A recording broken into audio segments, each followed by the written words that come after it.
Welcome to the New Deal Cafe and Art Reception. Really appreciate you all being here. This art reception is sponsored by FONCA, Friends of New Deal Cafe Arts. My name is Julie Winters. I'm Vice President of the board. And our artist today is Racquel Keller, and she's going to speak about her work and take some questions. Hello everyone, can you hear me? Yes. I'm not used to using a mic because I've got a theater voice anyway, so I'll try not to scream into the... Well, I just want to say thanks everyone for coming, and to everyone who put in all the hard work to organize this, because it really does seem to take a village to pull these things off, and so thanks to the New Deal and all of their teams that made this possible. Oh gosh, what to say about my work?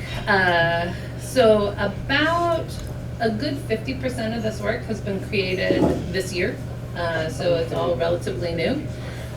Some of the things are earlier, so the assemblages in the main room back there are my first foray into making assemblage art. And so I thought it would just kind of be nice to see the evolution of my creative process. Historically, I guess really where I am right now is I'm inspired largely by fairy tales and all of the Victorian kind of thing, which is why you see like a lot of velvets and a lot of gold. And I'm also inspired by humor, and so I do like to, what I'll say is elevate the humor a little bit. So you might see something that's kind of funny in a frame that has a lot of gravitas, and I really like that kind of, I don't know, juxtaposition. And I guess, does anybody have any questions? I think that's, do you have anything I haven't answered? Yes. I heard you say to somebody that you had used smoke in your pictures. How do you do that? So yes, so people were asking some of the pieces like, oh, what is that exactly? So the three that are on this wall over here to the left are watercolor, ink, gouache, and smoke. And that is, so you know when you blow out a candle and the smoke comes up and you're like, ooh. Well, that smoke is actually rising even when the flame is burning. And so if you tilt your surface about 45-degree angles to the burning candle, and you want to be, some have a little singed edge. So you want to be kind of careful, but it'll capture that, and so you can get this really nice, lovely kind of moody effect, which those pieces were created with sort of memory in mind, and how memory gets a little bit, I'll say, less detailed the further away we get from the experience. And so I really wanted that smoke as a vehicle to kind of put that additional layer of, I'll say, mystery or time in between. Yes? What is it about the Victorian era that attracts you? Ooh, everything. I like the darkness of it, and sort of which probably the smoke would go for that as well, you know, with the oil lamps and the such. I love the richness and the ornate, because it's all of a sudden in the Victorian area you see the middle class developing, and so there's a lot of this more ornate stuff that has become more accessible. And so people want to show what their success looked like. And so I'm fascinated with that aspect. The fabrics, you know, the brocades and the velvets and all of these things, the color saturation. And I have an album of family photographs at home that I didn't realize that Victorians had a sense of humor. And Like you look at them and they're all very proper and tight, you know, and there are these family photographs of these people from the turn of the century, like hanging up their laundry and being like, and I just love the fact that they become more human. So all of my pieces have a story behind them, like so. Whether it's a story that is really overt or maybe it's something that might be a little bit more subtle. Like the pieces with the smoke over here were like experiences I walked around Patuxent Wildlife, and because a lot of the time it's very quiet, so that's a quieter story. This one here, I just saw the lady who was, I think it might be Whistler who's the artist there. I'm not 100% sure. It might be Sargent. And I thought, oh, she is just so annoyed. Like so many of these paintings, these portraits, like in art history, people just look annoyed. And so I was like, oh, I need to play that up. And then I thought, oh yeah, she's Medusa.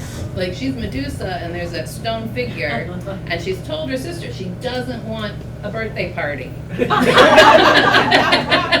do it. Yeah, don't do it. I've told you, you know, for the last 4 decades. And so she finally was like, that's it, I'm done. And so some of them might have a little bit of humor. So I have an inordinate number of books. Like it's obscene how many books I have because I'm like, oh, there's some great photos in there. And so I'll flip through a book and I will take a sticky note and I will write down what my impulse when I first see something is. Like, so the one with the kitchen door, when I saw the Degas woman, I wrote down the word on my sticky note, Atlas, with a question mark, so like for the weight of the world. So then I knew that I needed something that would be a burden to her, you know, and so then I could look around for something that I could then add to that. And so when I have that, capture that first initial idea, then it makes it easier for me to be on the lookout for something to help build and expand upon it. So I've always painted. I've painted since I was very young. And that comes very, very easily to me as a result, because it's just, 40 plus years of experience, right? Whereas collage and assemblage slow me down. And it is a process. So my assemblages and collages take much longer than any of my paintings do. And so, so for me, it becomes a little bit more meditative, and it becomes this sort of pleasurable act of discovery, because I don't really know where I go. The comparison is trying to do a puzzle without the box cover. That's the only way I can think of it, is that I don't really have 100%. Sometimes I'll draw a sketch out and I'll be like, that is it, and there's no going back, and 110%. Other times I'll sketch something out and it just sort of allows me, because I plan it within an inch of my life, but it allows me the freedom to then kind of go with the serendipity that might occur. Okay? Yeah. Yeah. Just curious, are there any art movements that you're particularly fascinated with? So I'm gonna say, maybe not fascinated with, but maybe I'm more annoyed by the pre-Raphaelites. Oh, good. So a lot of these are me just being annoyed with, because I don't know, within probably the last 3 or 4 years, I realized, as I started delving into teaching and trying to find more diverse representation in my classes, that I somehow had swallowed whole the story that I was told through my art history classes, and then I just became kind of annoyed by my complacency, I suppose. And so then I started looking at all of these paintings with a very different lens, and so part of my thing is that I deconstruct those paintings and then I reconstruct them to reframe the narrative.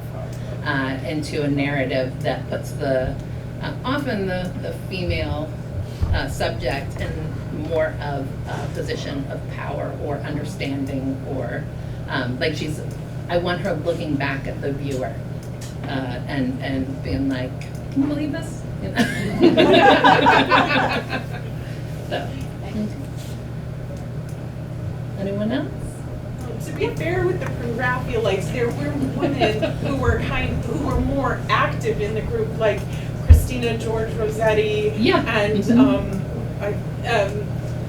there were a few women painters. I can't think of anybody's name right now, but women had a more active role than one realizes. But it's the men that everybody knows. Yeah, and that's the thing. But and a lot of the subjects though that I'm looking at are the women who were painted by the male artists, you know, right. like there's a painting that I can't stand. It's called The Awakening, and it's to me just a horrifying painting, you know? And so, you know, right? It's just like, nope. And so for me, that's more, I'm focused on those.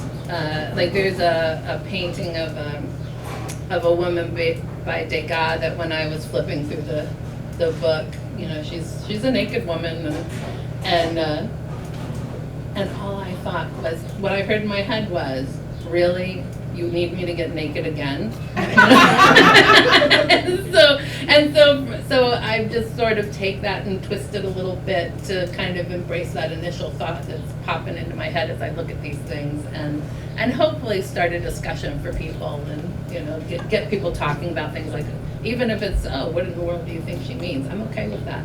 It's like part of my naming conventions are so that it's not, I'll say, like easily digestible. Like I'm a very big fan of believing that the viewer is intelligent, and so I want to give them the gift of something to use that intellect and chew on and ponder and really get an experience for themselves. Okay. Yes? I know you said there was a wide range, but, you know, typically, how long does it take you to do? Gosh, it can be anything from hours, you know, so maybe it's something where that's all I do, or it can be months. It can be like, because I'm just waiting for something. Like I have stacks of books that are just flagged with tons of sticky notes that are just waiting for me, and this is where my sort of, I guess, OCD sort of brain, I'm like, oh, that's right, I got that in that book, you know? And so when I see something else that I think will pair nicely, I can, you know, like some of them are really, like Muybridge, I have some of those flagged, and so then there was another picture, and I was like, oh, maybe this is where Muybridge goes, you know? And so I'll make these little notes to myself so I don't have to overthink it and reinvent what I was thinking. And then sometimes I'll do, like there's a little crab that I'm working with right now that my initial thing said dumbbell. That's all it said, dumbbell with an exclamation. And now I'm like, no, I might look for a little person that he's, you know, bench pressing. And so just because it made me smile, you know? So some of my stuff is weightier, some of it is just simply, it just makes me laugh while I'm in the studio. Yes. Yeah, so you say I know you spend a lot of time like at walking in nature and things. Can you tell us how like nature inspires what you do? Ooh, so I think what nature inspires me, well, first, you know, colors, shapes, right?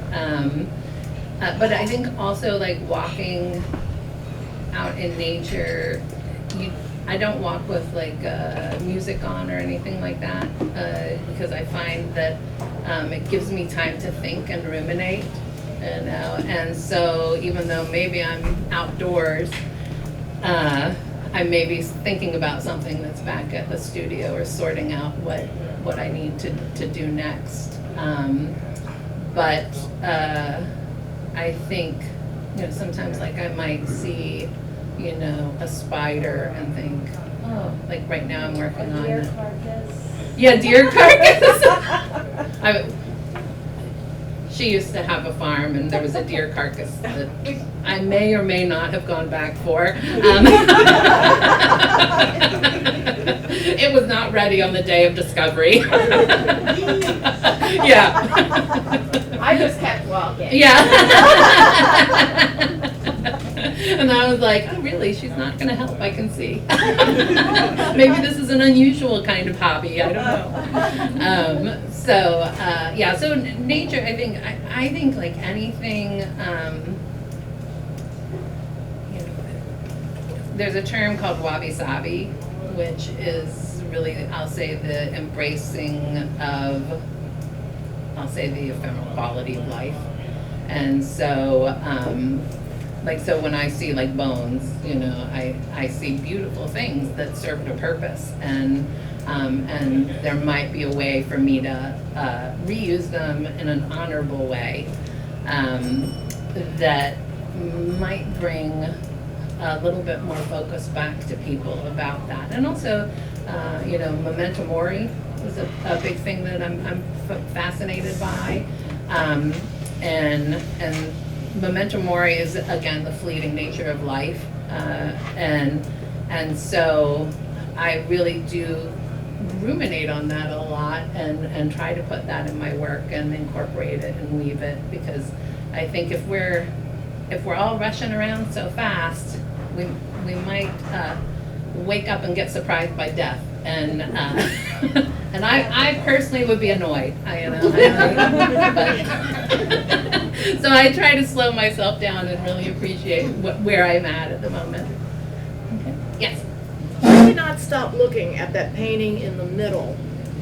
And I'm like a foodie. I don't want to eat because I'll get too big, but I love looking at pictures of food. I don't know what it hits, but I'm looking at that painting and I'm seeing fabric in a whole new light, and I'm getting that same feeling that I would get with food, which is really weird. So can you tell me a little bit about how that, not how I came about, but how that picture came about?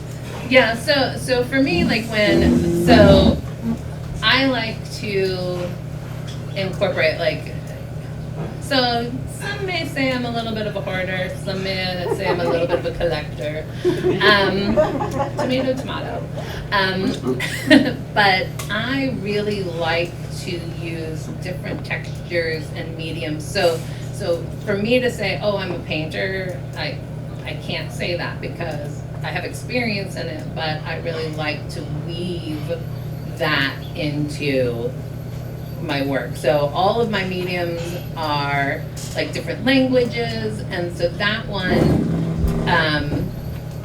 started out with her skirt. I wanted it to break the plane of the square. You see how she's on a square there? So I wanted that to break the plane. So that was my initial impulse, is I just wanted the fabric to come out so that it looked like her skirt was coming out beyond the frame.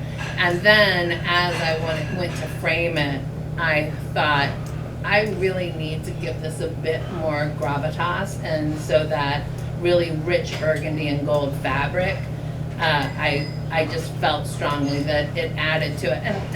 And I'm not surprised that I'm going to say, it kind of makes you hungry, because it's the same thing what I'm going for is that same richness. So so that's not something that's cooked with margarine.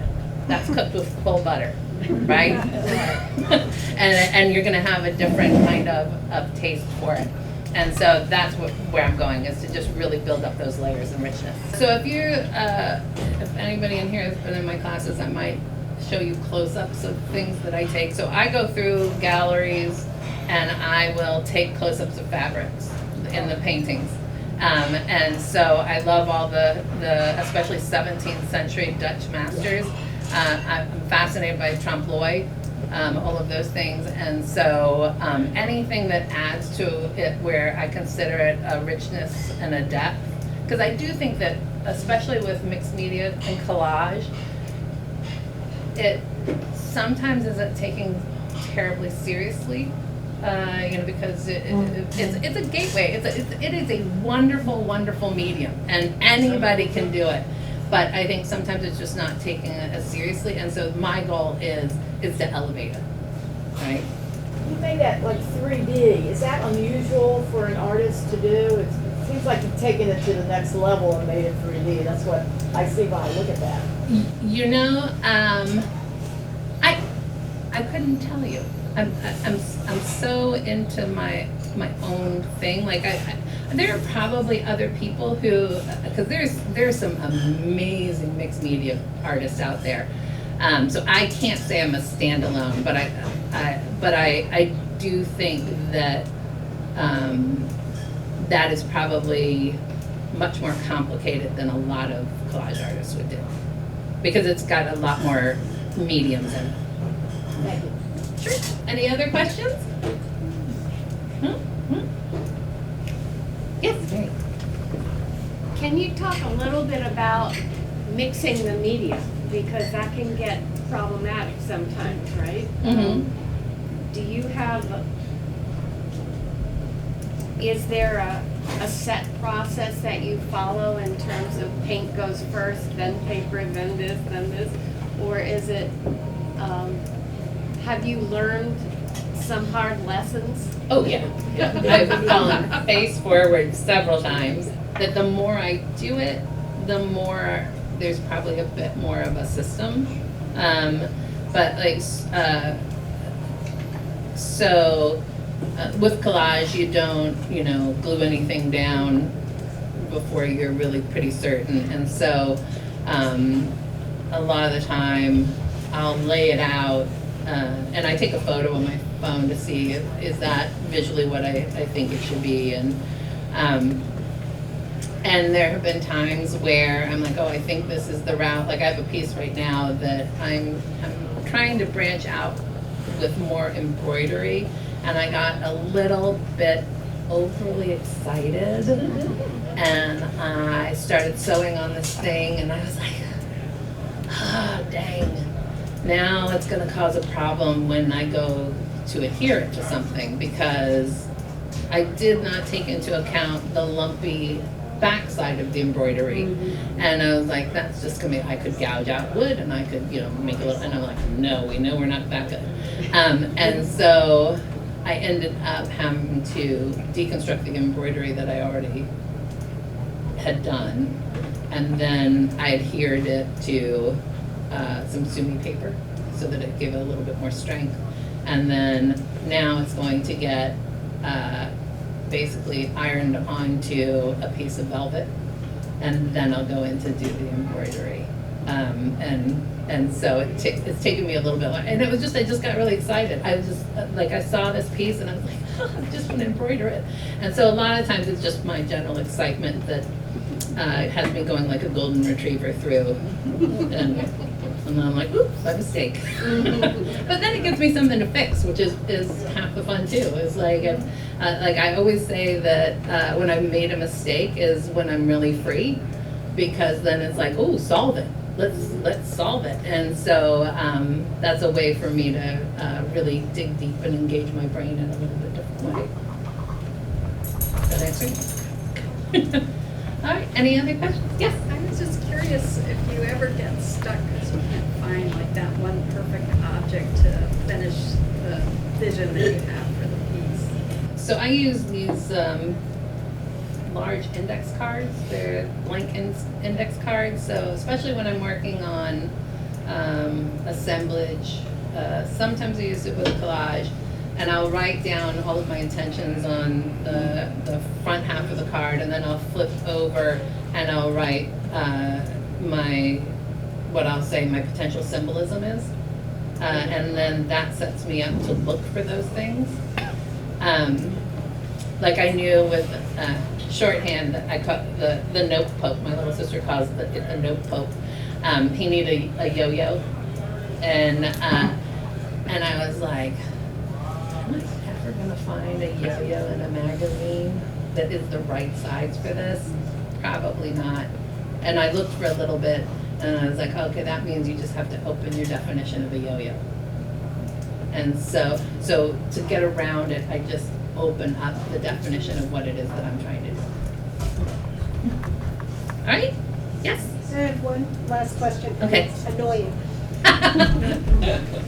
Perfect. I deal with the arts quite a bit, and in different arts, there is a question of intellectual property. And especially with collage, because you're dealing with images that were created by other people. Yeah. I'm just wondering what your artist take on it is and what your legal take on it is. The research that I have done is that as long as I am using artwork from books that I have purchased and owned, so I don't use any copies. Right. Like, so I'm not putting it on You a can't Xerox just copier. Xerox it, and you don't do digital. Nope, Yep. I don't do any of that. Right. Like, not everything is pulled out of books or magazines and the such. And then what I do try, and a lot of the stuff that I'm using, again, is in sort of the public domain. So even when I'm teaching, a lot of times I'm digging into 19th century artists because they're clearly in the public domain. And so that way, if somebody does a copy of a painting, they don't have to worry about if they put it out there. Because I don't want people to get into an awkward conversation about, oh, that's mine. You know, it's like that kind of pulls away from the joy of making art. And so I try very hard to basically use everything that comes my way, and I haven't branched out into doing any prints at this point because it's just the originals. Yeah.